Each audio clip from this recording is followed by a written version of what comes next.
They say some moments haunt you forever. Not just because of what happened, but because of who you became when it did. For me, it all started on a rainy Saturday afternoon. The kind of day that feels heavy even before anything goes wrong. The sky was this dull, washed-out gray, like it couldn't decide whether to cry or just keep everything bottled up. I stood by the kitchen window, watching the rain streak down the glass, and for the first time in a long time, I felt completely alone. James, my husband, had left earlier that morning for yet another business trip. No goodbye kiss. No warm smile. Just a rush to take care, and the sound of the front door clicking shut behind him. And as I watched him drive away, I couldn't help but wonder, when did we become so distant? When did my presence start feeling like background noise in his life? The kids were away for the weekend, staying with their grandmother. So the silence in the house? It wasn't peaceful. It was loud. That kind of silence that creeps into your chest and makes your heart ache. I wandered from room to room, tidying things that didn't need to be tidied, just to feel like I was still here. Still useful. Still visible. That's when my phone buzzed. A group message from Thomas, one of James's closest friends. But the chat included Malik and Evan too.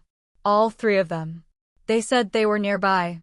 They wanted to drop in and hang out for a bit. Now, maybe I should have said no. Maybe I should have thought twice. But I didn't. I paused for a moment, fingers hovering over the screen, and then I typed back, "Sure, come on over." And just like that, I opened a door I didn't realize I'd never be able to close. I tried to pretend it was no big deal. Just friends visiting. People I'd known for years. But when they walked through that door, something shifted. I could feel it. The air felt warmer, thicker. Their laughter filled the space James used to fill. And for the first time in what felt like forever, someone actually looked at me. Not past me. Not through me. At me. Thomas gave me the soft smile, like he saw something in me I'd forgotten was there. Malik cracked jokes like he always did, but this time there was a certain sharpness in his tone. And Evan? He hugged me like he meant it. Like he remembered how it felt to hold a woman close. I brushed it off. I told myself I was being silly. That it was just my imagination running wild. But deep down I knew something had already started. Something dangerous. I was vulnerable. I was starved for affection. And I was standing in a quiet house with three men who suddenly made me feel seen. What happened next? I've never told anyone. Not even myself, not really. Because admitting it out loud would mean accepting who I became that day. But if you stay with me, if you really want to know, I'll tell you everything. Just be warned, this isn't the kind of story with heroes and villains. It's messier than that. It's real. And it changed everything. So before we go any further, take a breath, hit that subscribe button to Heartfelt Tales Unfold, because the rest of this story, well, you're not going to believe what happened next. I married young. Maybe too young. Back then, everything felt simple, like love alone would be enough to build a life on. And in the beginning, it was. James swept me off my feet. He was that kind of man, confident, driven, the life of any room he stepped into. He could make a whole table laugh with a single comment. He had dreams, big ones, and I believed in every single one of them. I was proud of him. I wanted to be his peace, his home. And for a while, I think I was. But time has a way of wearing things down. And somewhere between the late nights at the office, the promotions, the deadlines, and the always too brief dinners, James stopped seeing me the way he used to. He started coming home later, smiling less, touching me like it was a chore, not a choice. We still shared a bed, but the space between us was colder than the sheets. I tried. God, I tried. I started cooking his favorite meals again. I lit candles. I bought new lingerie once. He barely looked up from his laptop. Said he was tired. I smiled and nodded like I understood, but inside, something cracked just a little more. We have 2 kids. Beautiful, noisy, full of life kids.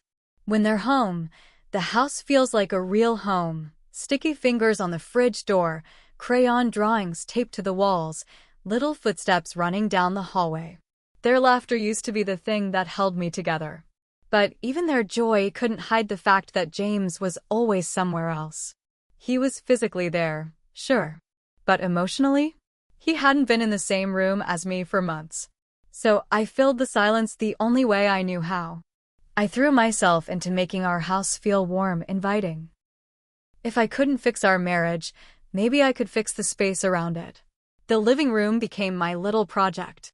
Soft beige curtains, gold-accented throw pillows, eucalyptus candles burning in the corners. A warm throw over the arm of the couch. Family pictures framed in wood along the staircase. Me, James, the kids. Frozen smiles. Quiet lies. It was around that time his friends started coming over more. Thomas was the first. He'd drop by on weekends sometimes, saying he was just passing through, but he always brought something. Pastries, a bottle of wine, once even a small bouquet of flowers for the hostess. He'd sit at the kitchen island and talk to me while I folded laundry or prepped dinner.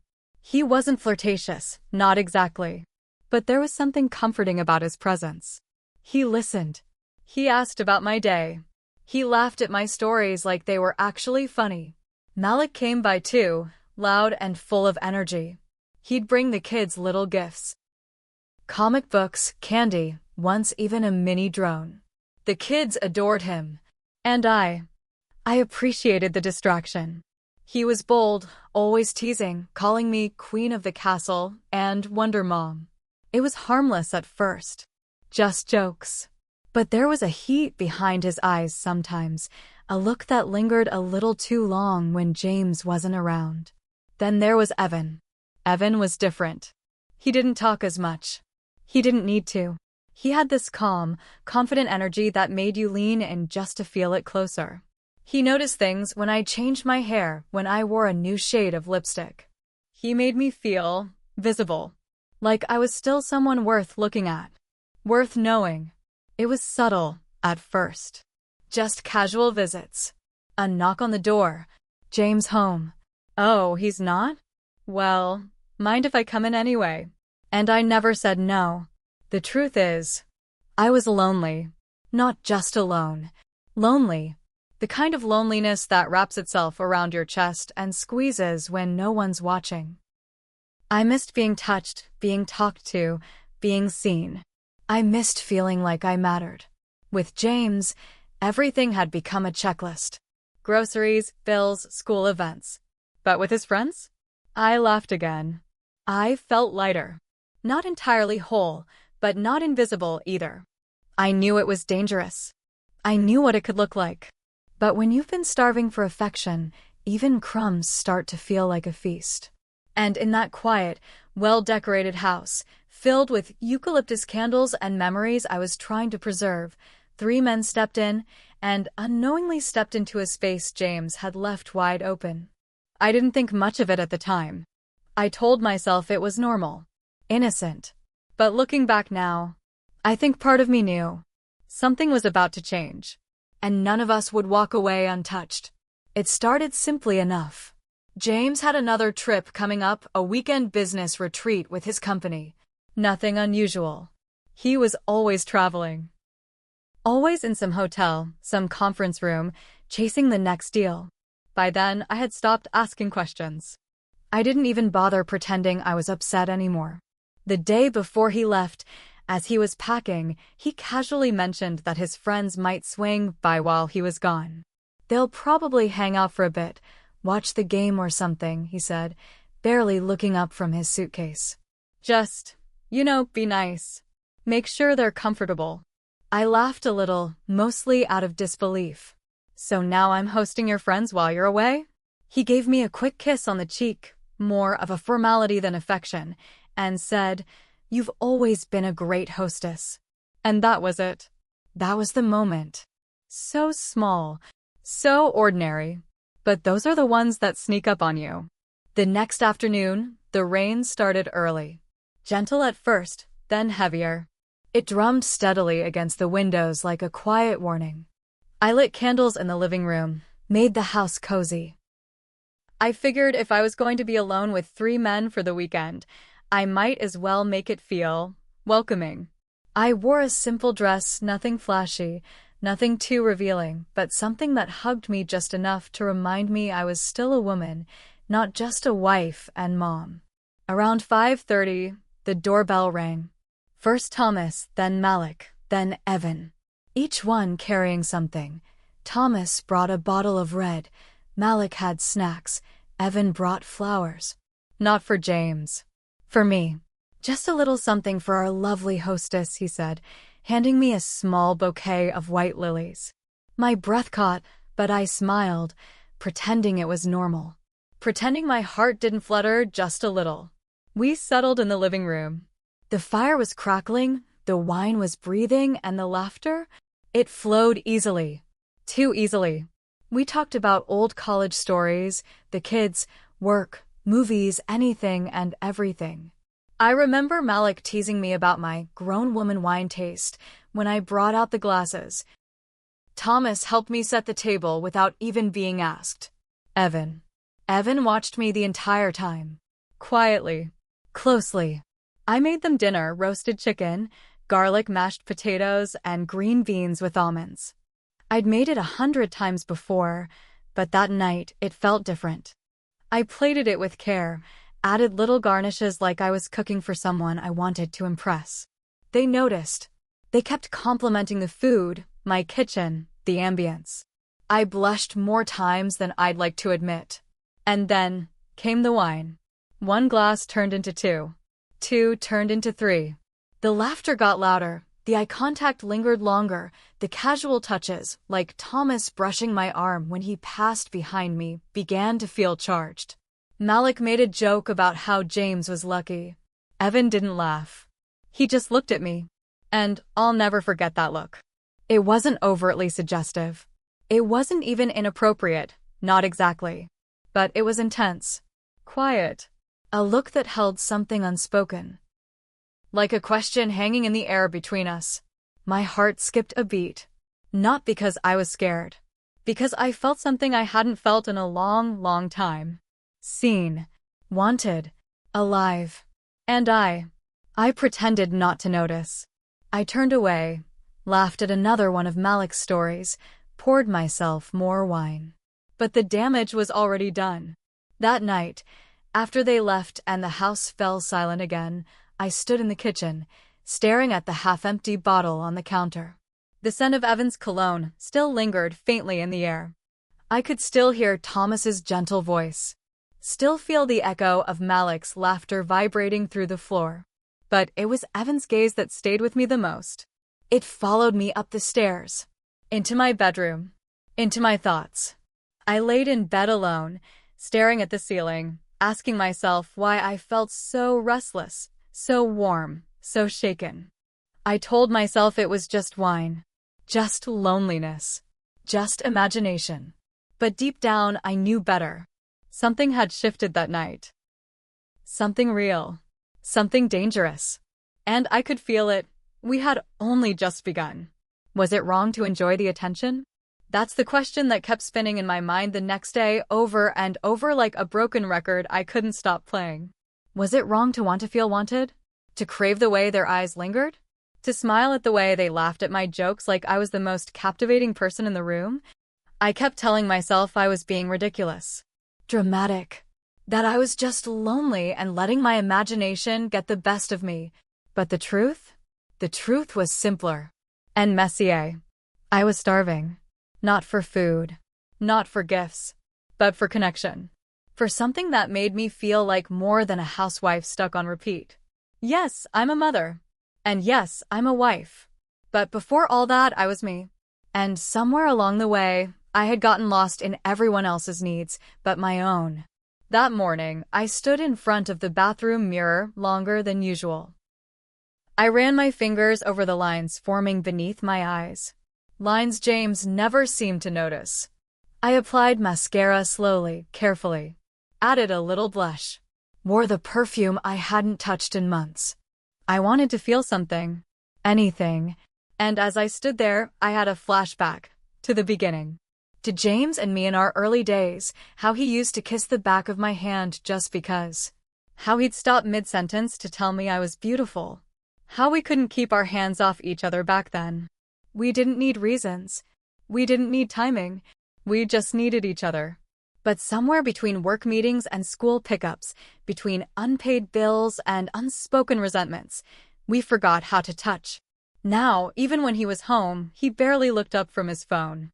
The warmth in his eyes had cooled into routine. The excitement had turned into obligation. When I walked into the room, James used to light up. Now, he barely blinked.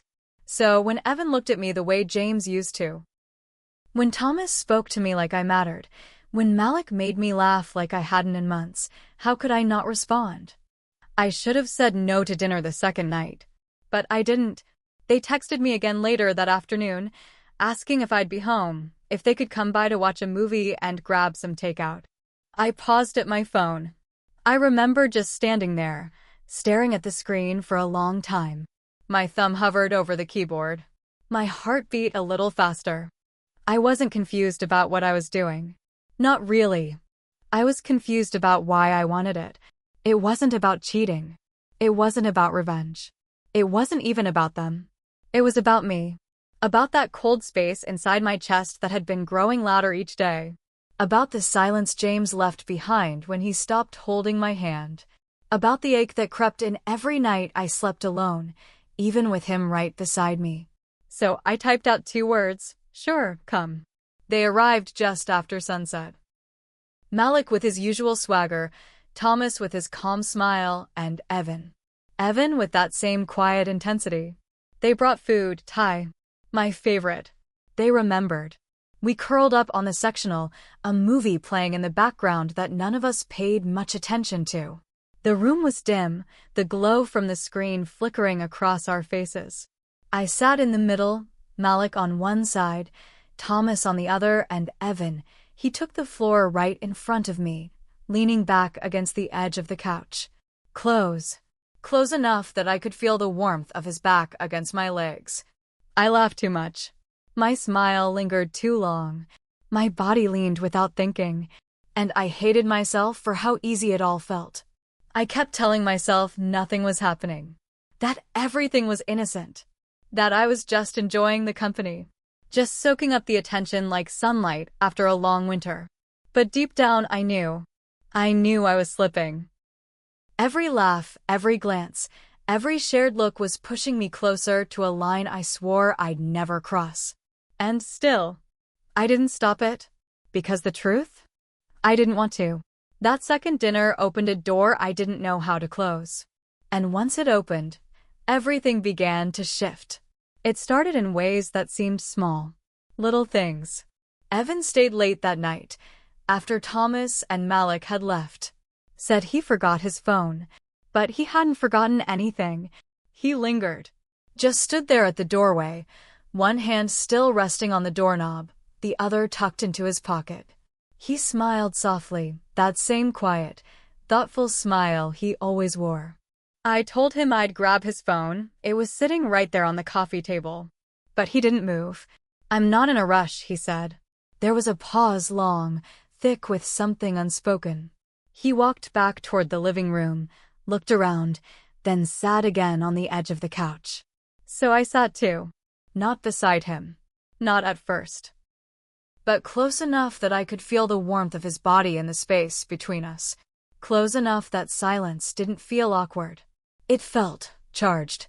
We talked. Not about anything deep. Just life. Favorite foods. Childhood memories. But beneath every word, there was tension. A kind of pull I tried to ignore but couldn't. When he finally stood to leave, really leave this time, he didn't just walk out. He stopped at the door, turned, looked at me. His voice dropped to a near whisper. "You know, I always wondered what it'd feel like to be James for a day." Then he smiled again, said goodnight, and walked out into the rain. I stood there in the hallway, hand on the door, heart racing like I'd just heard a secret I wasn't supposed to know. The next day, Thomas stopped by. He said he was in the area and thought he'd check on the leaky kitchen faucet James had mentioned weeks ago. I let him in, grateful for the company. We stood side by side under the sink, both crouched low. The space was small. Our arms bumped once, twice, and then his hand brushed mine, warm, strong, calloused. He didn't apologize. And I didn't pull away. We stayed under that sink longer than we needed to. Fixed things that weren't broken. Talked about everything but what we were both thinking. When he finally stood up, he looked down at me and said, "James is lucky. You know that, right?" I gave him a tight smile. But something inside me ached. Then, as if fate was daring me to go further, Malik texted that evening. He was outside with a bottle of wine and said he had a story too funny not to share. He came in laughing, full of life, the way he always was. He teased me about my playlist. He joked about how I always wore soft sweaters that looked like heaven. He poured wine for both of us, dropped onto the couch, and before I knew it, we were shoulder to shoulder, laughing like we used to in college before life got complicated. And then his tone shifted. "You know, I used to think James didn't deserve you," he said, eyes locked on mine. "Now I'm sure of it." I should have stopped him, told him to go home. But I just sat there and let that moment pass between us like smoke, thick and impossible to grab. After that, things changed. They each began coming by more often. Not always together. Sometimes alone. Sometimes with a reason. Sometimes without. A broken chair. A borrowed book. A craving for homemade cookies. Any excuse. I let them in. Every time. The glances became longer. The compliments deeper. The silences more loaded. Thomas would bring little things, fresh flowers, candles he said smelled like comfort. Malik started calling me darlin' and resting his hand on the small of my back when he passed. Evan. Evan barely spoke anymore. But when he looked at me, I felt like I was standing naked in front of him, completely exposed, seen, and somehow still safe. Each man fed a different hunger inside me. Thomas made me feel respected. Like I was still worthy of care. Malik made me laugh, made me feel alive again. And Evan? He reminded me of passion, of fire, of the kind of connection that didn't need words. I knew it was spiraling. I knew I was skating dangerously close to something I couldn't undo. But I didn't stop. Because in their eyes, I wasn't invisible. I was me again. One night late, after the kids had gone to bed, after James had texted me a quick, "Won't be back till Monday," I heard a knock on the door. I opened it, expecting just one of them, but all three stood there, smiling, soaking wet from the rain. No explanations. No awkwardness. Like this was planned. Like they knew exactly what they were doing. And I just stood there, frozen, my breath caught in my throat. And in that moment, before anyone said a word, I realized this wasn't about James anymore. This was about me. What happened next? I'm not sure I'll ever be able to explain. But I can tell you this, after that night, nothing was ever the same. I should have said no. I should have closed the door, smiled politely, told them it was late, told them I wasn't feeling well, anything to stop what was already unfolding in front of me. But I didn't. Instead, I stepped aside, and I let them in. The three of them walked in like they belonged there, no hesitation, no awkward glances between them. It was as if they'd talked about it, as if they already knew what this night might become. The air was heavy, not with heat, but with anticipation. The kind that wraps around your throat and makes it hard to breathe, even though no one's touching you yet.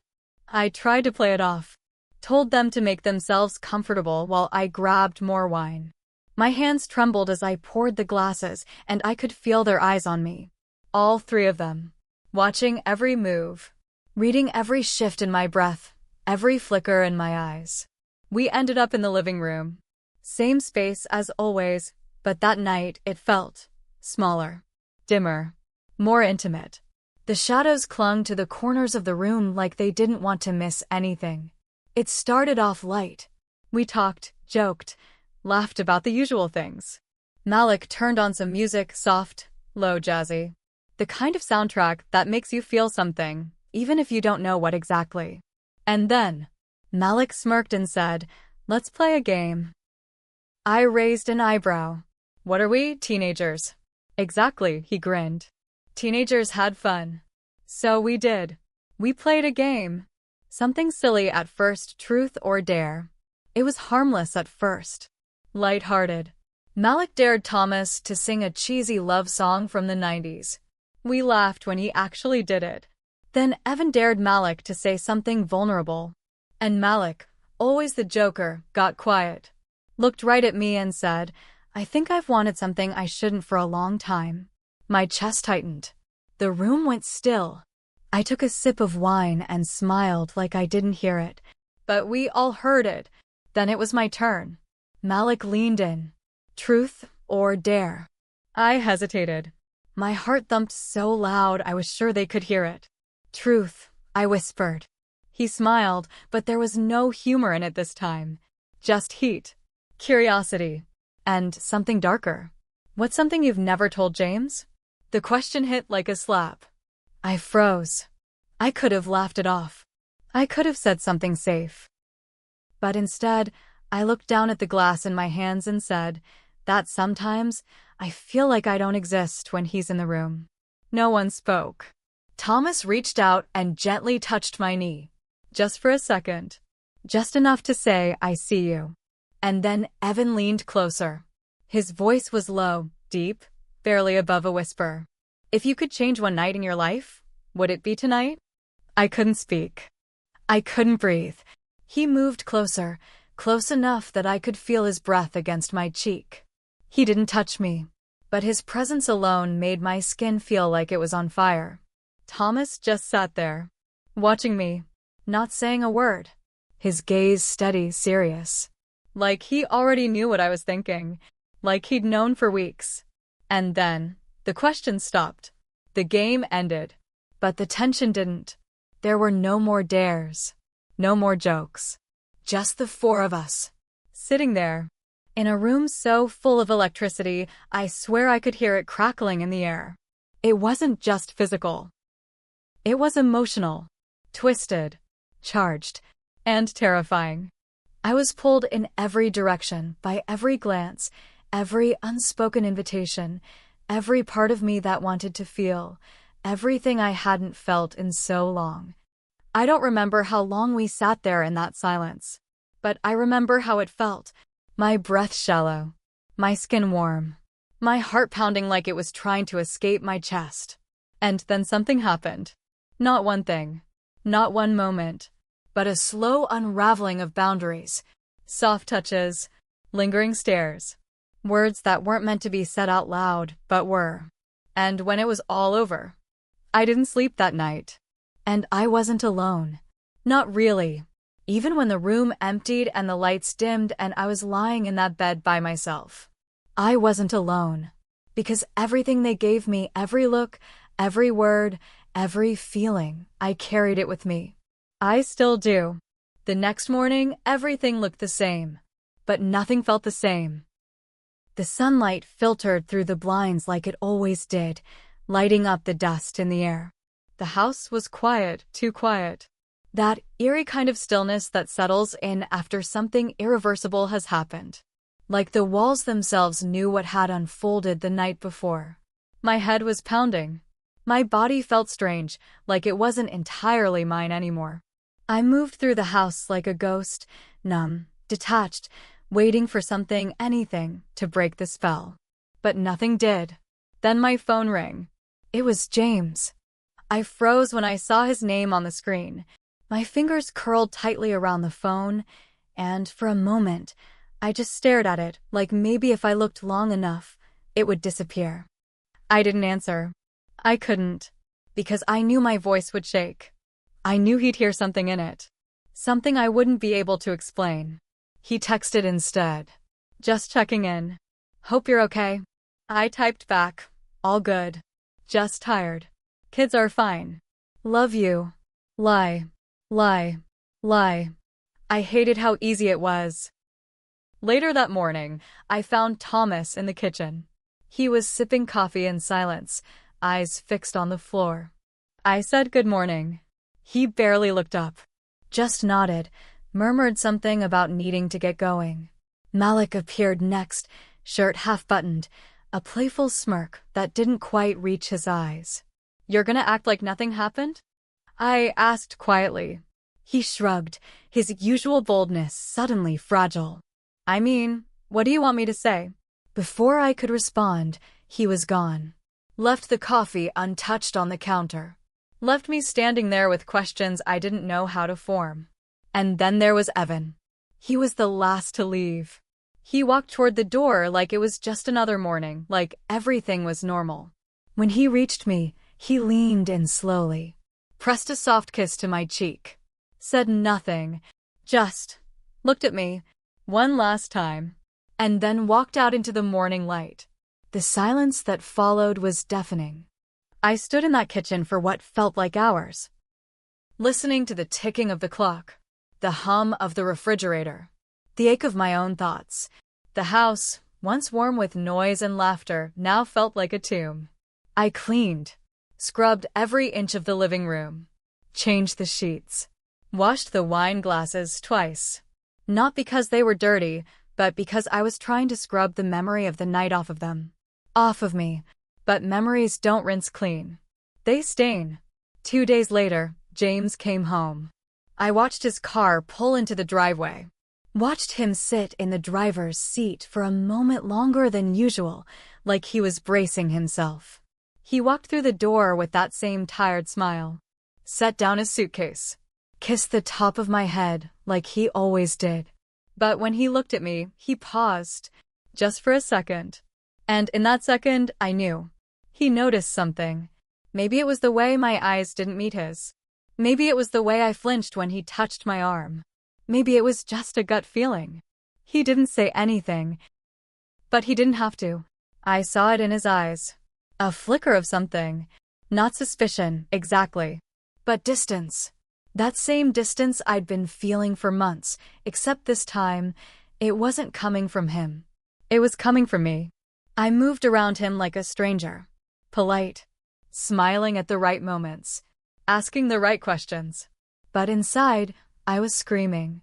Not from guilt. From confusion.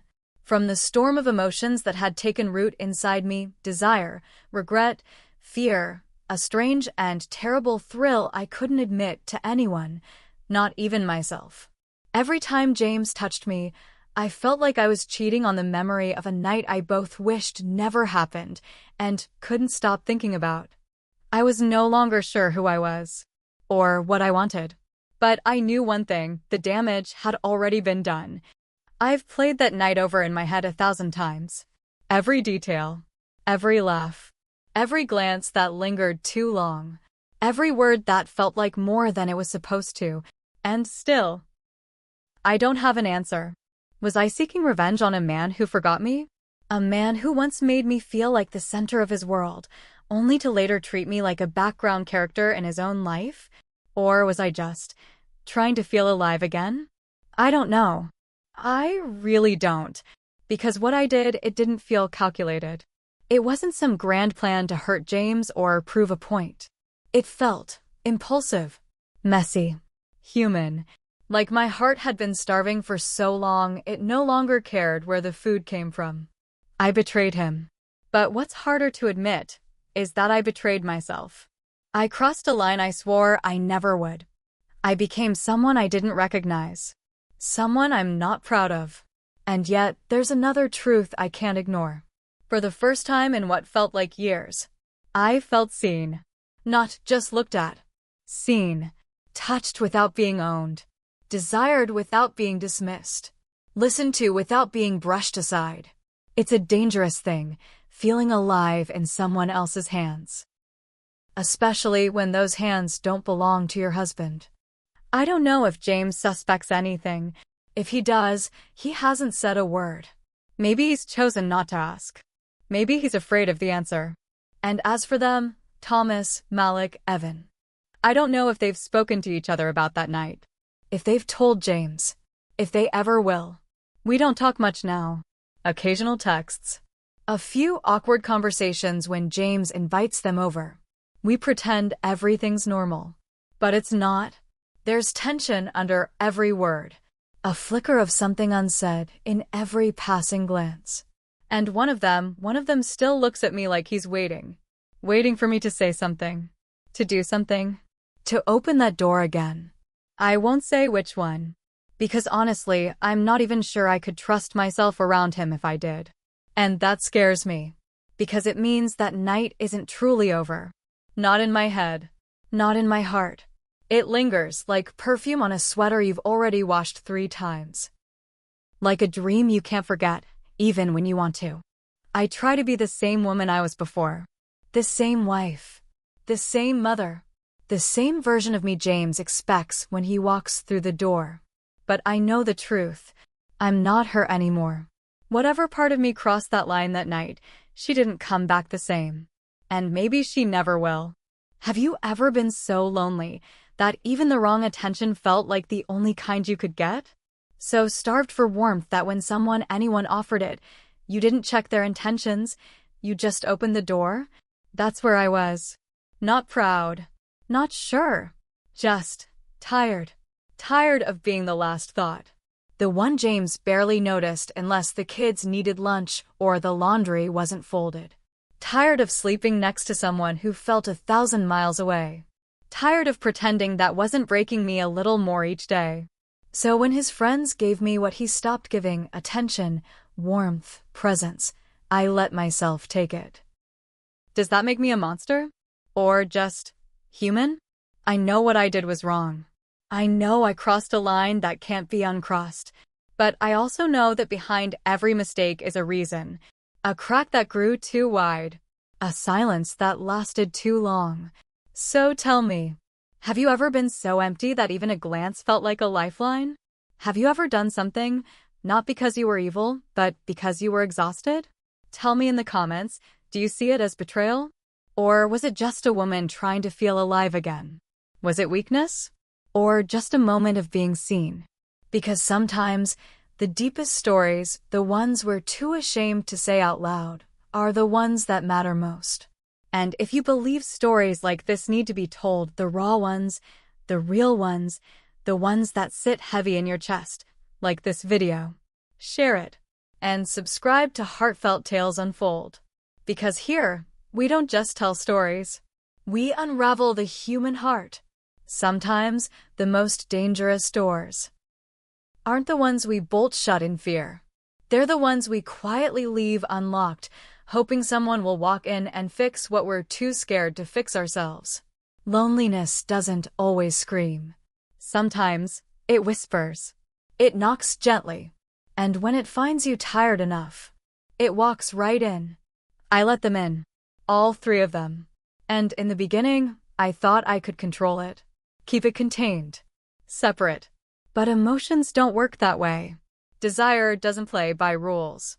And once that door opened, part of me never really closed it again. Now I live with the echoes. The memory. The look in James's eyes when he knows something's off but can't quite say what. The weight of secrets that hang in the air between me and men who once made me feel alive. I tell myself I'll never go back. That it was one mistake. One night. But some nights echo forever. And I'm still standing in that hallway, trying to find my way back to the woman I was before I let them in. I let them in. And I'm still trying to find my way back out.